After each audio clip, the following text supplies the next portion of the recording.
Nobody wants their house to look cheap, especially if your goal is to sell it for big bucks. So today I'm going to tell you 10 things that make your home look cheap, and we're going to get started.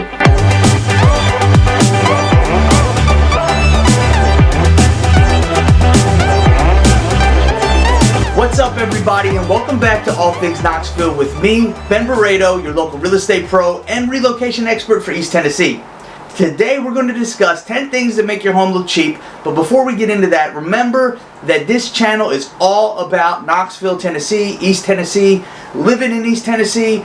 Also, I include tips like today for people looking to buy, sell, or invest in real estate. So if you like stuff like that, please make sure to hit that subscribe button and come back for more. So today we're going to discuss 10 things that make your home look cheap. And listen, it's real easy to overlook these things, especially when you're not looking at your home as a place that you're planning to, really looking at your home like it's a product for sale. Most people don't do that. Most people just look at a home as an expression of themselves. But still, at some point, you're going to have company, or you're going to decide to sell your home, and you don't want people to get the wrong impression. So these 10 tips are going to just help you make your home look a little bit more elegant if you avoid them. So let's get started with tip number 1. The first thing I want to discuss are some fixtures that you see a lot in homes, and that's boob lights. Boob lights have been around for a long time. And yes, they look like they sound. It looks like it's a dome with a little tip on the end. It looks like a boob. Looks like a boobie. And they have been used in homes since electricity was really invented, and we started having light in houses and started putting light fixtures in houses. They were popularized in Great Britain, and they're still used today as a cheap alternative when builders are putting together a house.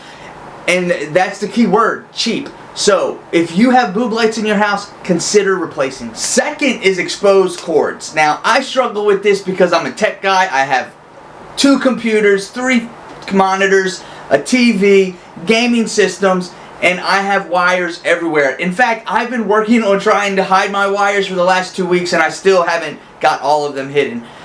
Exposed wires are just clumpy. They just make your home look disheveled and cluttered. You can easily fix exposed cords by buying adhesive raceways to put the cords in, which is one thing I used. You can buy hooks, you can bundle them, you can do all types of things. You can run the wires behind the wall if you are a handyman or capable of doing that without destroying the drywall, something I don't trust myself to do, but it can easily be done, and it's something you should definitely consider. Third is Ikea Furniture. Ikea makes some great stuff, and 1 or 2 pieces in the house is okay, but when your entire room looks like an Ikea showroom, it tends to lean towards the cheap side. So whenever possible, go out there and try to find unique pieces and stick with the classicals that look good throughout time. Right behind Ikea Furniture is the next tip, and that is matching furniture. When you have a room that has too much matching furniture, again, it goes back to that showroom look, and it takes away personality from the room. You want to put a little bit of personality in your house by making sure that your stuff goes together but is also independent of each other. Following up with matching furniture is wall art. You need to be very careful about the type of wall art you choose. Going to Target or Walmart and grabbing stuff on the shelf usually means that you have on your wall what everyone else does. And it also adds to the cheapness of the house. You want to grab stuff that is unique. You don't have to spend thousands of dollars on original art from great artists. You can buy stuff from a thrift shop. You can go to the flea market. I'm sure you can find unique pieces in these places that can give your house style as well as add to the personality that you're trying to put into your home. Going back to furniture, another thing you want to consider is furniture placement. Furniture placement is important because it can add maturity or immaturity to a room. If you have a room where the bed is just pushed up against the wall, especially if the room is kind of small, then it just gives it that teenage dorm room feel. You want to place your bed in the center of the room. You want to place your furniture strategically around it so that it creates a cohesive, natural flow to the room and not just a room where things were shoved into it. Along with furniture placement is rug placement. Rugs add great appeal to a room, and in every room that is hardwood, well, not every, but most rooms should have a rug. It really adds something to the room and puts a great finishing touch. It also helps keep rooms warm during the winter, and it allows you to take your shoes off and not be walking around on a cold hardwood floor. However, the way you place the rug can make a big difference. First of all, the rug should fit the room.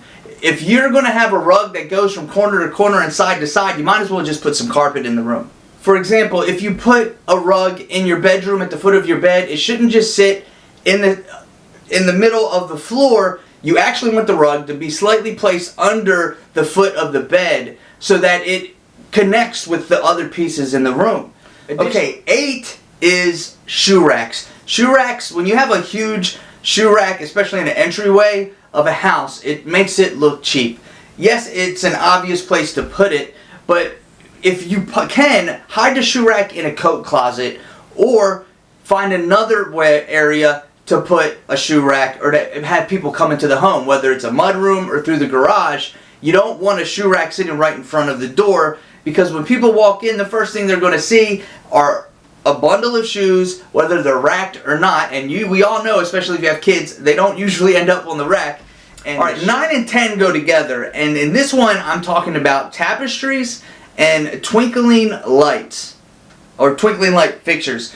So these look great in a little girl's room when you have it hanging off the walls or off the curtains. But when you have this throughout the house, I mean, you're not 19 years old anymore. I remember when I was 19 and I had Christmas lights up in my living room year round because I just liked the way it looked, and I liked watching TV and movies with the lights off and the Christmas lights on.